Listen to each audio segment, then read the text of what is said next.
je nkaba nitwa Gatore Thierry abandi mukinyi wa padel ego hama Gatore Thierry tugusanze no munsi ku bibuga vya padel muri mu maturnwa eske wotubwira neza na neza ukuntu ayo maturnwa ari karagenda amaturnwa kagenda neza cyane twatanguye ejo ku munsi wa gatanu ni umunsi wa gatandatu tuko turabandanya abaza kuba bambere babaye qualifié muri demi finale no bazokina ejo finale ku munsi wa Mungu. Uno munsi muri ko murakinira igikombe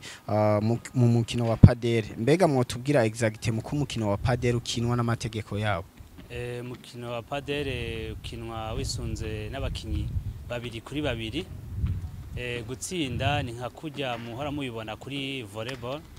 ni seti zitatu ariko maze gutsinda seti zibiri ku busa ubutsinze urukino rwa mbere ugaca muhindura hanyuma uwa mbere akaba atwaye ikibanza ca mbere ya kabiri civamo. Gatore Thierry umukinyi wa padel watanguye gukina umukino ryari je nta kiringo kinini giheze ntanguye gukina nashitse ngaha ya safe moi yanatanguye ariko nasanze warakinye a tennis de table biroroshe gukina kubera urakontrola ingene ushobora gutera ball sice kimwe nk'umuntu we batageza akina umupira na gatoya. Kuva utanguye gukina no mukino ni giki umaze kunguka cyangwa niki kumaze guhomba mu bisanzwe uru rukino rurafacilita abantu kuva ku myaka 70 gushika ku 90 baremerewe gukina kubera nigo rukino gonyene bashobora gukina ntagira ikibazo bagira mu maguru canke mu maboko birafasha cyane même si tu nk'abazungu benshi umuntu afise n'imyaka hari abo baza gukina ngaha bafise 70 80 bahora baza ngaha benshi bahora baza gukina nigo rukino rubashoboza gukina ntibababare mu maguru canke mu maboko iyo bariko baratera umupira yego. Thierry no munsi wumvise umukino wa padel urashobora kumva umenga ni ikintu gishasha no mu Burundi ariko kandi urashobora kuba nk'umuntu yoba yifuza gukina umukino wa padel niki kintu ushobora kuba umubwira na cyane kuri umwe mu bantu dushobora kuba dufata nk'uwitanga imbere no mukino akaza kuwukina hakiri kare cyane kwico kibazo sindiko ndibesha gatoya kubera bikiri bishasha mu Burundi abantu nico gituma dutanguye kugira aya ma competition kugira babone exactement ico padel ifasha mu mubiri surtout ku bantu bakuze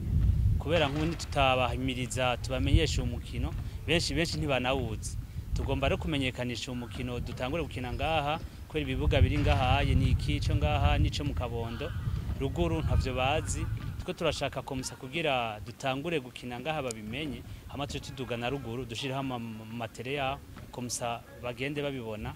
kende bafasha mu buzima yego. Wewe nk'uko umaze gukina no mukino ni giki wahamagarira umuntu ashobora kuba ataramenya no rukino akumbure akaza nawe kurukina akaza kubona inyungu muri uru rukino ego inyungu ya mbere ihari nk'ubu turafise yini club ya padel dufise abakinyi benshi bashika mu 60 kandi turafashanya